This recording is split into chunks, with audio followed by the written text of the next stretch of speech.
Hello everyone, we are going to look at a PowerPoint presentation entitled Leaf and Debris Removal.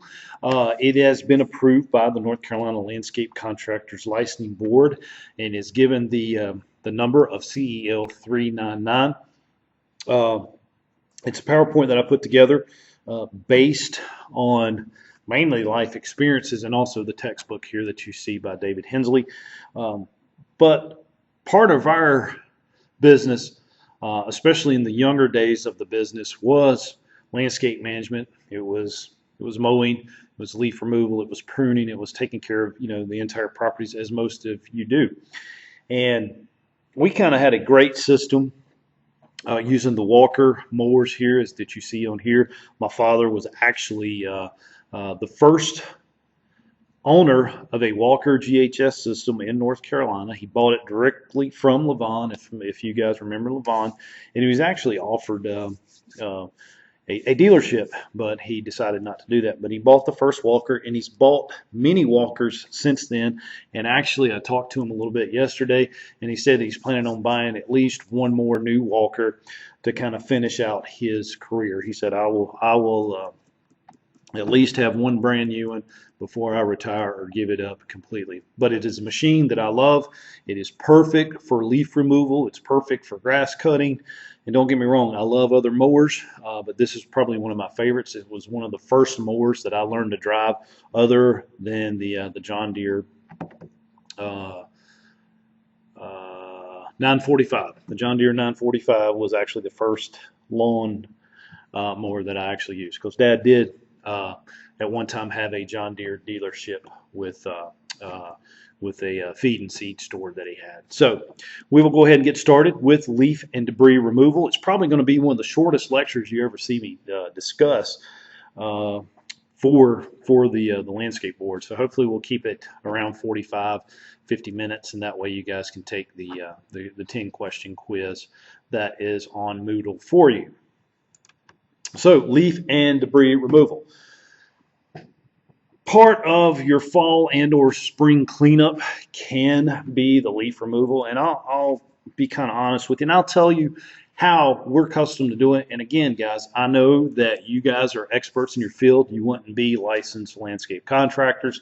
So basically, a lot of this that I'm talking to you about is from my experience and then from in the textbooks that we see. So you guys may have a better system, or you may pick up something from here. Again, I stress to you over and over again, I learn something new every day in this field, and I'm blessed to be a part of it, and I'm blessed to be in the position that I am within the horticulture industry, because again, I learn something new every day, and proud of it. So with your fall cleanup, everybody's going to do that. Everybody's going to have fall cleanup services. Here in North Carolina, especially in the Triad, we're going to be cleaning up the week of Christmas. We kind of stepped on each other's toes with the Christmas lights. Do we have enough guys to help clean up the yards and put out pine needles before Christmas? And do we have enough guys to put up the Christmas lights? We kind of had to balance the two. I mean, the reason we got into the Christmas Decor franchise system was to offset work and to keep our employees busy. Well, we grew that business, the landscape business grew, so we were trying to find enough employees to keep it all going, because not everybody wants Christmas lights, but everybody wants that property to look immaculate prior to the holidays. They have people coming in, they have family visiting, whether it be Thanksgiving, whether it be Christmas. They want their yards clean. They want fresh pine needles put out, fresh mulch put out. So you're doing that fall cleanup for them. And then it kind of dies down after the holidays. And you go through January and you go through February, maybe putting out your lime, putting out a first pre-emergent. But then all of a sudden March hits, people start thinking, because we've got some nice warm days, well, the grass may start growing a little bit there in March, depending on our weather, and we have to go and mow. The one thing that I didn't like about showing up to the property with the mowers first thing was that you had a lot of sticks, you had a lot of acorns, you had a lot of trash that just built up in the yard. My favorite thing to do before even putting the mower on it was that you need some guys to go by with a tarp, some rakes, and the dump truck. And you need to rake that yard. Get all those sticks, get all those leaves that you didn't collect from the first time that got matted down into it. Pull those out, rake it really good. That's what I like doing. A lot of the times we'd send the guys out with mowers. They had wet, compacted leaves in certain areas that weren't getting up. And I'm not talking big piles. I'm just talking about here and yonder, just kind of scattered. It's better to get that turf raked really good before you put the mower on it and clean it up. So we recommend doing the fall and the spring cleanup services for your clients. And about 80% of all landscape companies offer this service. Now, you're probably going to get, if you're not offering lawn care services, or if you're just in the business of lawn care, where you're not doing actually mowing or any type of other maintenance, you're actually just strictly doing fertility apps, you're probably going to show up sometimes and there's going to be leaves on the yard. So you're going to have to kind of work with each other when it comes time to doing that. And again, I've stressed in the Introduction to Landscape Management course, I'm going to have full control of the property if I'm the landscape manager. If I'm not the one fertilizing the lawn, they're going to have to contact me. I don't really want them dealing with the customer. They need to call one-on-one with me and say, hey, Eric, when are you going to have the lawn cleaned up? When are you going to have the leaves out? I'll give them a such and such date. Then they can come and do their fertility apps. But my first choice is that I'm actually doing the lawn care too. Or it's a subcontractor that I'll work with on several other jobs. So again, fall cleanup's back. Let us help. Good way to market it. You can market these services individually. These are some some pictures that I'd found on the internet about when I searched marketing leaf removal, and these cute little ads came up. So it's really cool way to actually market these services. And there we have the bulldog saying we've got leaves. So a real cute way to introduce leaf removal to your clients. A lot of times you should just really include that in your services anyway. There was one time that we were working for a homeowner. She was a lawyer. She actually sold her house, and the people that bought her house and moved in wanted to keep us as a loan service. And that was great, so we kind of worked out with it. And we mowed their property the entire summer. She moved out early summer, but we continued mowing throughout the summer. And it came time for leaf drop. It was in a wooded lot, a real predominant neighborhood in Winston-Salem. It had a lot of mature trees, a lot of oaks, maples. I mean, it was a really nice neighborhood. There's a lot of leaf drop. Well, we spent a lot of time cleaning up the property. We mowed it, blowed the leaves, got them on the curb. So it was taking a little extra longer to mow and to get the leaves up. Well, we sent her an invoice, and on the invoice we included leaf removal. She would not pay for the service called leaf removal because she said she was going to have her 12-year-old son get up the leaves. I'm like, well, ma'am, we came to mow the yard, and there was leaves on the yard, so we went ahead and took care of it. And, I take responsibility. Should have talked to her a little bit more about it and the services that we had included to the previous homeowner. But she still refused to pay for the leaf removal. She said, my 12-year-old son has a rake and he has a tarp, and that is part of his job. I'm like, ma'am, you're on a half-acre lot here in full woods. I'm like, when we come, because we're still going to have to mow probably 3 or 4 times prior to Christmas, to dress it up for you. My son will have the leaves up. Well, we go back the next week. So we didn't get paid for that first leaf removal. Go back the next week, there's leaves all over the yard. And so we drive off. She calls us. She's like, well, why didn't you mow my lawn this week? I'm like, well, ma'am, there were still leaves all over the property. You said your son was going to get the leaves up. And I said, we can't mow because we bag. We're using walkers. We're bagging the lawn. Bagging the lawn clippings, we can't get the leaves up. Well, she got very upset that we didn't mow, even though we was waiting on her son, so they ended up firing us. So that was a client that I really didn't need to work for anyway. There's just too much friction there. But I told her, I said, we're scheduled. We mow it every single Friday. He should have got the leaves up, Thursday afternoon or whatever. So they ended up not getting that client. And that was simply because of a miscommunication. And I've heard of other landscapers having very similar situations. And I even know guys who will totally quit mowing grass when the leaf drop starts, because they don't want to have to deal with the leaves, or they don't want to have to deal with the homeowners having to pay that extra money to get the leaves up. Not a problem in these brand new neighborhoods where they clear the whole neighborhood and there's no trees at all. But these larger wooded neighborhoods, this can be an issue, and you've got to explain to your client that, hey, it does cost more to get those leaves up. So what fallen leaves can do. They can prevent the turf from doing photosynthesis. It is preventing them from getting that direct sunlight. It's shading it out, and they're not able to produce the food that they need. Also, an increase in humidity can cause snow mold. You can actually see that. When you go out and you rake these wet leaves up and stuff, you can start seeing that stuff happen. And it also will decrease the efficiency of your nitrogen applications. It's not letting it get down into the soil. So you've got to get these leaves up. And it's a lot better to get dry leaves up than it is wet leaves. But we all know that that is very hard to do. It's hard to hit every single property without running into a rainy day every now and then. When you get those leaves wet, that's going to be a bad situation there. So try to get those leaves up. I think the easiest leaves to get up are the maple leaves. They fall the quickest. They fall pretty much all at once, and you can get them up very quickly. Your oaks are going to hang on a little bit longer, and your Bradford pears, if there are still any in some of the yards that you're cutting, are one of the last ones to fall. And they always like to fall, I think, around Christmas time, just right after it, right after you've put the pine needles out and dressed it up.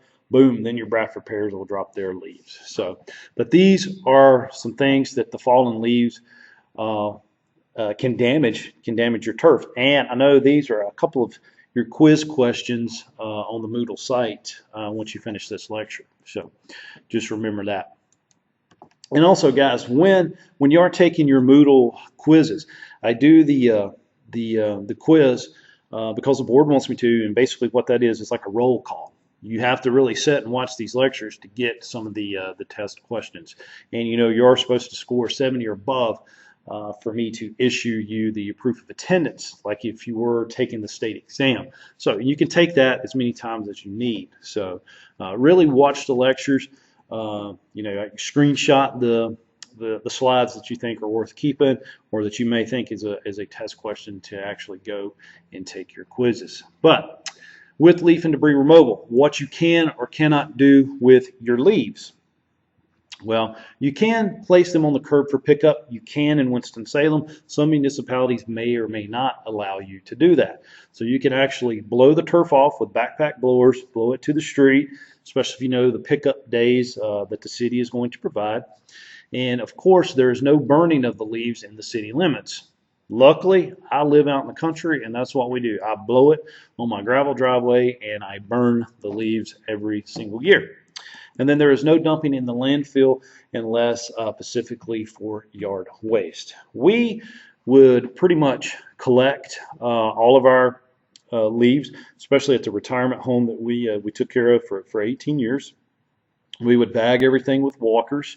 And we actually had a guy out in Oklahoma build us a walker trailer on the very front of the trailer. And I really wish I had a picture of this trailer in action. I need to go back and find it. And I actually got some video clips of it. But in the front of the trailer, at the tongue, we could pull two walkers on it side by side in the front. And we actually had a grass catcher on the back, or what we called the hopper. And it had a walk-in floor in it like a manure spreader. And you know, you turn the machine, you turn the trailer on, the chains, it would actually back the grass or back the leaves out. So we would collect it. And it actually had a basket that come over the side. And we could back the walkers up to the basket. And we had the remote control on the basket for the walkers. You hit the button, the walker would dump. And then when you pull away, we had a little remote control that we put on there that would raise the basket, and it would dump and then come back down for the next machine, or if it was just one or two walkers running, for the next guy to dump and move. And we would actually take that. A lot of times when we were cutting the retirement center, we'd have to take it back to the farm at lunch, empty it, and then come back, and we would get two full boxes of leaves or grass per day. And the best thing about what we did with our leaf and our grass is we actually we had a Black Angus farm. We were raising Black Angus, and we would take the leaf mulch.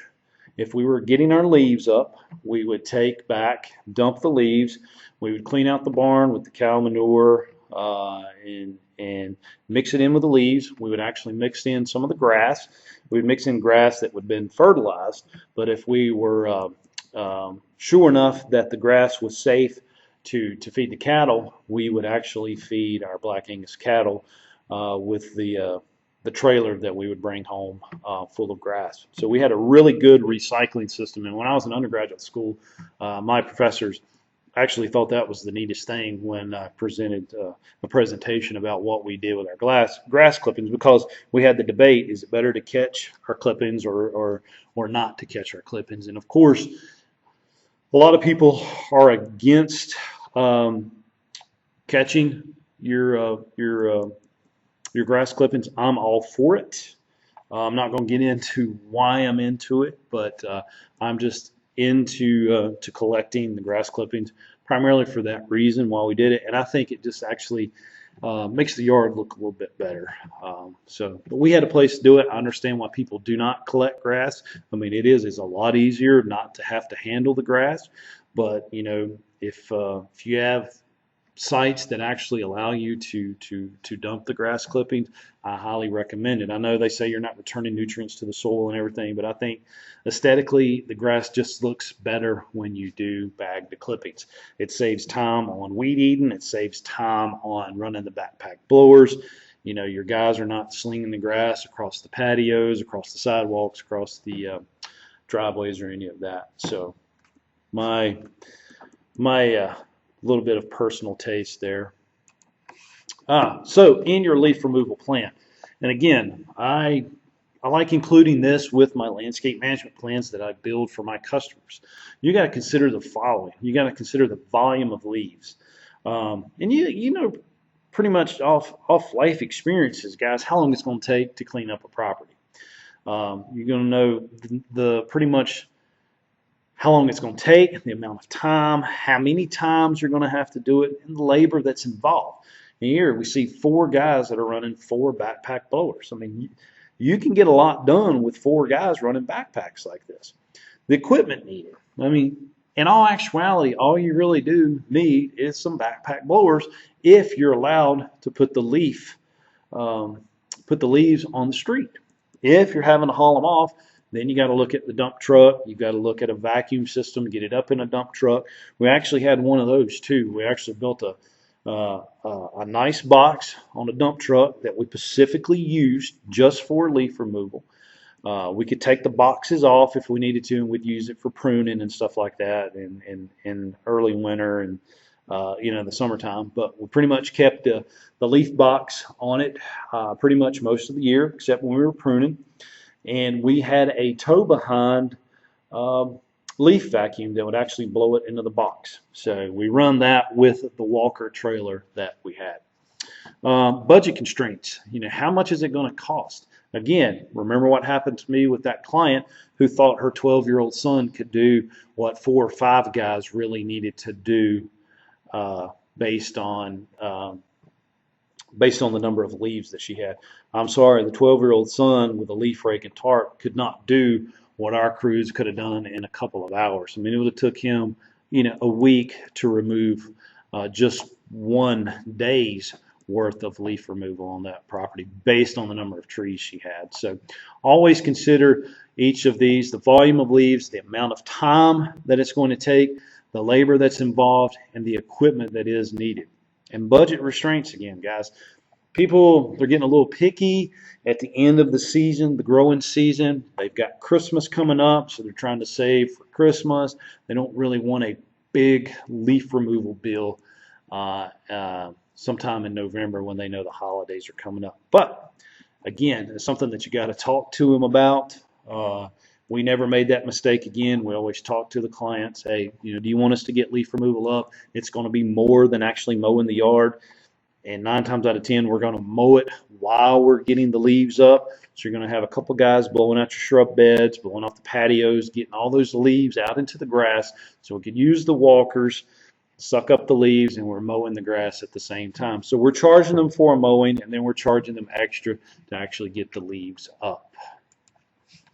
Collection of leaves. It's going to run from early September through December, and that's depending on the species that we're using. Again, your maples are going to fall first, and the lovely ginkgos that I love seeing, they're going to have that bright golden leaf that's only going to stay on there a few days before they're on the ground. And to me, The ginkgo leaves look good on the ground, especially after you've mowed it and you've striped it up, and those leaves fall and you've got those yellow leaves on the grass.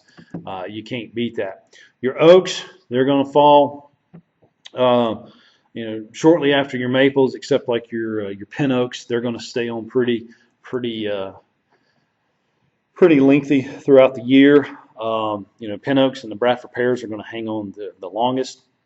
Your beech trees are going to hang on, but I don't see too many beech trees actually in the landscape. You're only going to see those like in wooded neighborhoods and wooded lots that'll have the beech. And then, pine needles. We have to deal with pine needles here in the southeast.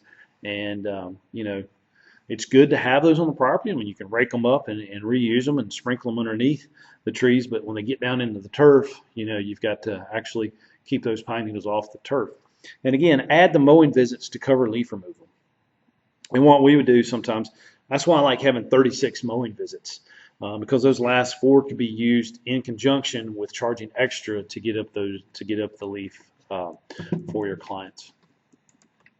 Equipment again. So again, guys, I'm not being paid by any of the manufacturers. I own a Skag Turf Tiger and I own a Walker mower. I actually own several Walker mowers. We have Skag walk-behinds, Skag stand-ups. So we have the John Deeres. We have the 1145 and the 945 that we still have in our arsenal. We still have a John Deere 430 that has a grass catcher on it. So we've used them all, and I'm not promoting any one of them. I'm just telling you the good things about each one. But you can see very similar situation. The guy has a leaf box on his pickup truck. Now we actually had it on the dump truck, so we could open the back tailgates and actually dump. But he has a very good grass catching system there on the Skag. And what he's doing is he's collecting it and he's dumping behind the truck exactly what we did. And then he's taking that rear mount vacuum system and he's sucking up the leaves and the grass.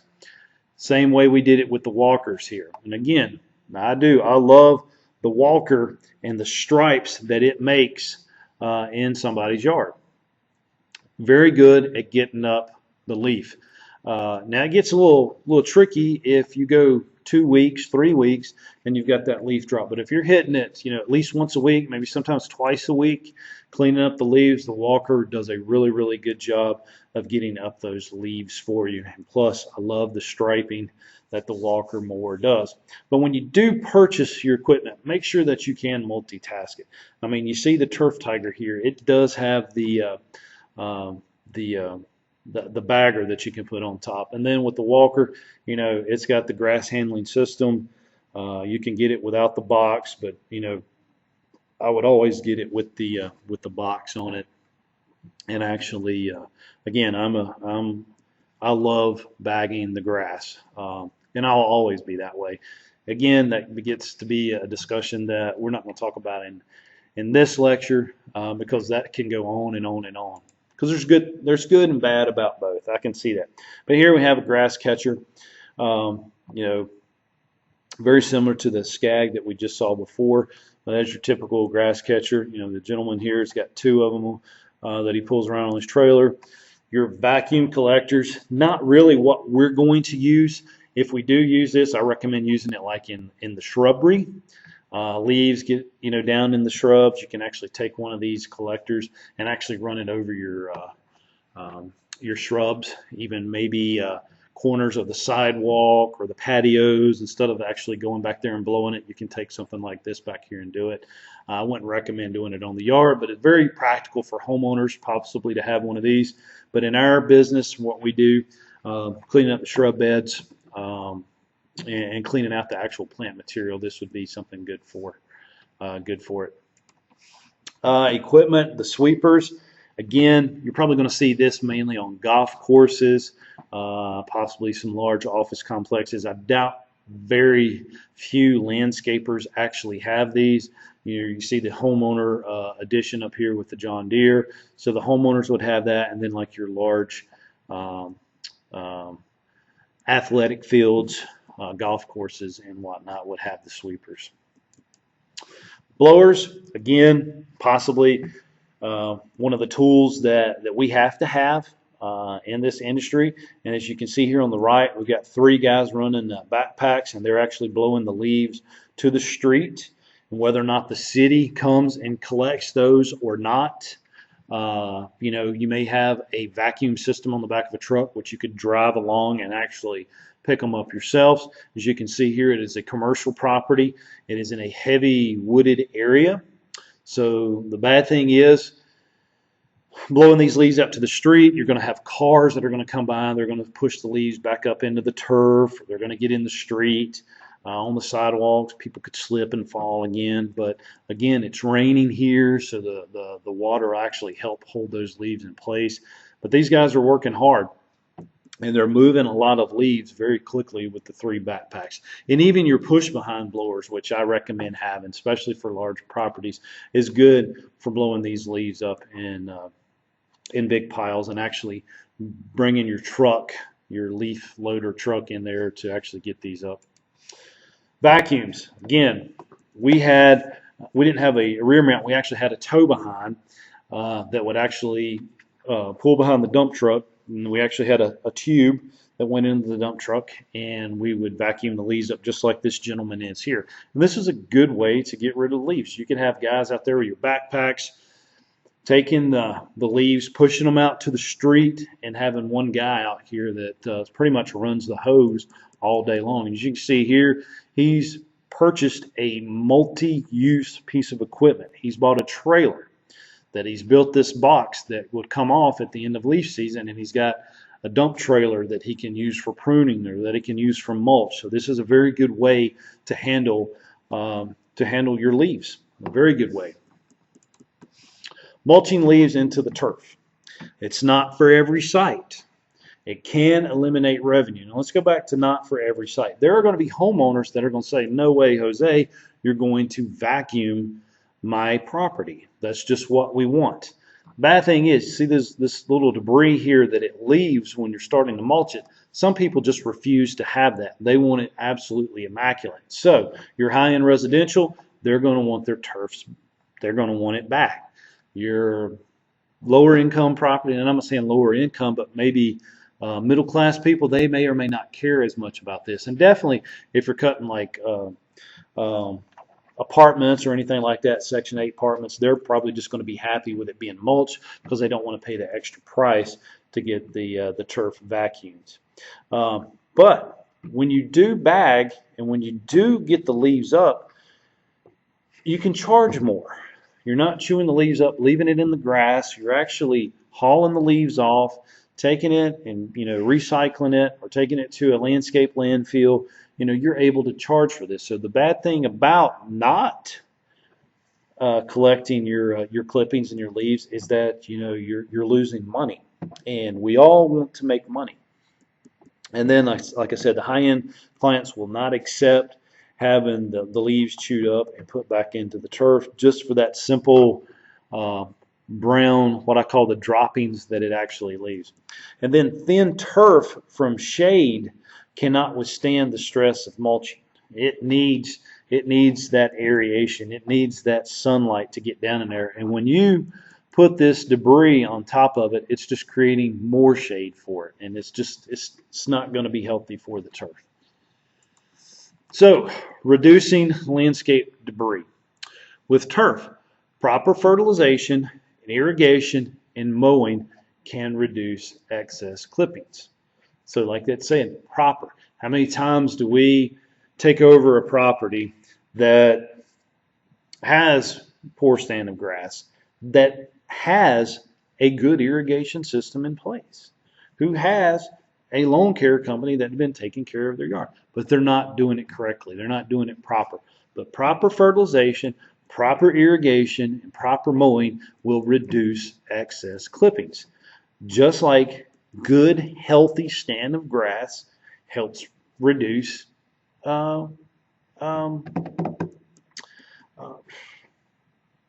it's left my mind, but helps reduce emissions that are coming out that destroy the ozone.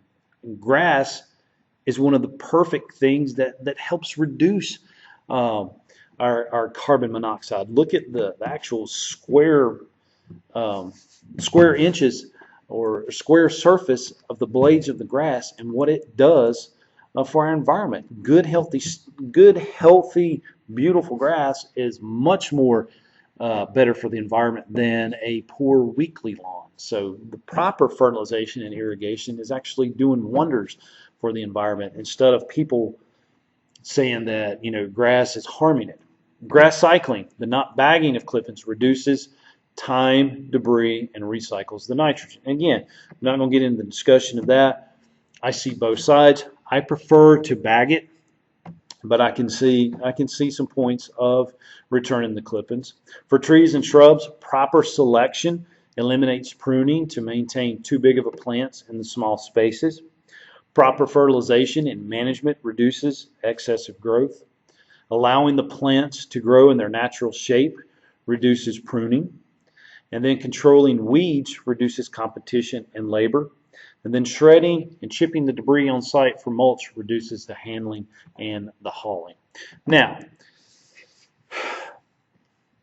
back to proper selection. A lot of times, landscape architects or designers will choose too big of a plant because they need something to grow quickly and to cover a space quickly.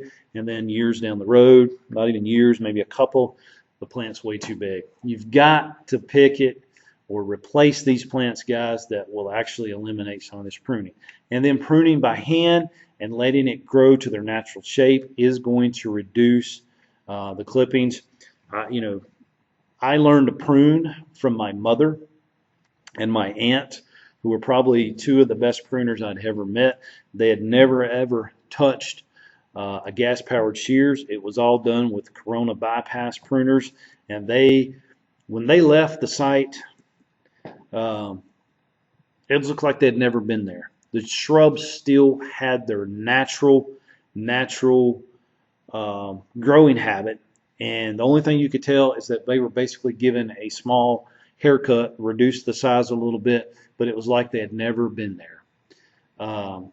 When you take a pair of hedge clippers and you make everything look like soccer balls out there, it's the worst thing in the world. Plus, you've got all that excess clippings and stuff that are hard to deal with. I'm just a big fan of actually letting the plants grow to their natural shape and using hand pruners.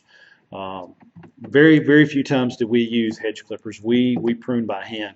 And I tell my students at the college, I actually think that there is a need for highly qualified people that know how to prune. You could make a heck of a living by just pruning shrubs, and actually doing it for other landscapers, or doing it solely for your clients, and that's the only thing that you offer, is by pruning and doing it correctly and pruning everything by hand. Controlling the weeds, again, using mulch, using pre-emergence, and then shredding or getting rid of the debris on site. And a lot of times on these wooded sites, yes, that we had pine needles, we would cut the clippings, we would take out to the natural bed areas, spread it over, run it through a chipper, put it out there, and then put fresh mulch or pine needles on top of it. So, leaf disposal by mulching into the turf. It breaks leaves into the smallest pieces possible. Greater surface area hastens the microbial breakdown. Pretty sure that is a test question in a Moodle for you guys. Mow or mulch as frequently as feasible during the fall leaf drop. Sometimes you may want to hit the properties at least twice a week, or at least if you're doing it on a 7-day rotation, maybe dropping it down to 4 or 5. Mulching thin layers of tree leaves into the turf is more efficient and effective. And then mulching the dry leaves is the most efficient and effective. Mulching mowers are more efficient at macerating the leaves, and basically that is chewing it up into the smallest pieces as possible. The non-mulching mowers still chop and disperse the leaves well enough to be practical and can be windrowed up for easier pickup. And they also vastly reduce the volume of leaves to be handled. So they are cutting it up fairly into small pieces, but not like your mulching mowers. And then fall fertilization programs for cool season grasses assure no discoloration or nitrogen depletion. So again, but I'm still favoring the vacuuming of the leaves, especially especially, you've just plugged and seeded in September, October. Then you've got leaf drop. You need to get those leaves up. You don't need to mulch it back into that yard. And basically, when the new grass is still coming in, you probably just need to blow the leaves to the street and let the city handle it. You don't really need to put a heavy mulching mower or even a heavy bagger onto it. You need to be push mowing it at that time, or using a walk behind mower after you've blown the leaves off of the new turf that's just came up.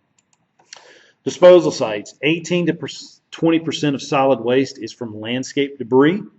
75% of this solid waste is turf clippings, and then 25% of that remaining is fall leaves. So by basically composting our leaves, we could reduce 25% of the 18 to 20% that we see in landscape sites. But with this leaf compost, again, guys, people pay big money for this. So if you have a place that you can actually start composting your grass clippings and your leaves, people are willing to pay for this, and we're reincorporating it into the environment. And again, there comes that word sustainable. We're actually helping the environment by collecting our leaves and collecting our grass clippings, and that we're able to make money off of it and return it to people's gardens and into their vegetable gardens. Again, just a TV commercial here in Winston that we get: yard waste collection, Greensboro waiving the rules through 28, leaf debris in a pile at the curb. Winston, rules stay in effect, place debris in a yard waste cart or in a pile at the curb. So your news channels, your radios, even the papers, it's going to list like the dates that leaf removal will be happening, in the local municipalities. Composting for landscape management contractors. Pluses is that it eliminates green waste from the landfill. It provides a valuable green resource as mulch and soil amendment, and it fosters good public relations. People want to see composting. They feel good about it. People's on the organic trip, the tree huggers, as we've called them in the past. They want to see us returning these nutrients back to the ground. And what better way to do it than composting? Minuses is that it does require space. It does require equipment for turning it. Most of us have front end loaders, and that's basically all you need. Requires commitment and some time. Can be unsightly. I mean, you've got a big pile of grass, you've got a big pile of leaves, and then it can produce odors if not monitored or done haphazardly. But I think compost smells good. I loved it when Dad would turn the compost pile. That smell, it just smells agricultural. It smells like being on the farm. So I actually enjoyed it. For composting, we have passive composting. It usually takes 2 to 3 years to compost. It does protect the surrounding residential areas. It does eliminate those odors that may be offensive to other people. There's low level of technology. It's a choice for most landscape companies, and it's pretty much done with the front end loader. And as you can see here, we took care of our composting with the help of Black Angus. We collected our grass clippings. We fed it to them based on our fertility apps. We're not going to feed the cows anything that had pre-emergence or anything like that. We would give that time to get down into the soil and not be a problem. But they would come. They could actually hear us pull into the shop, and they'd see that trailer, either the yellow Walker trailer, or we did have another type trailer that we would back into and dump, and they would come running to us because they knew it was fresh cut grass on the trailer. And we would feed them that way. They're stomping the grass in. They're using the bathroom as they're eating. And then we would collect all of the clippings that weren't eat or got mashed in with the manure. We would take it to our leaf pile, and we would continually turn that. So the Angus cattle helped us with our composting needs. We got rid of our grass. They manured it out. We mixed it with our leaves, and we had a good recycling system with the equipment and the help of the Black Angus. Intermediate level technology. It's a windrow turner. It does efficient blending and aeration. And then you have static aerated piles, which is the high technology approach, and it is completed in 2 to 4 months. And this is actually going to be probably, I've seen it here in Winston, where you can actually take your your clippings and stuff to an actual landscape fill or landfill, and they're actually composting it for you. It's free to dump there because they're in return taking the grass clippings, the trees, the pruning clippings, and they're actually making it into compost. And that concludes leaf and debris removal. Again, my name is Eric Jones. There's my contact information if you need to get in touch with me. With the Moodle, again, at the end of each quiz or at the end of each lecture, there is a 10-question quiz, whether it be multiple choice or fill in the blank. You guys can take it as many times as you need, but you need to score at least a 70 to get your proof of attendance. So that will wrap up leaf and debris removal, and I will see you in the next lecture.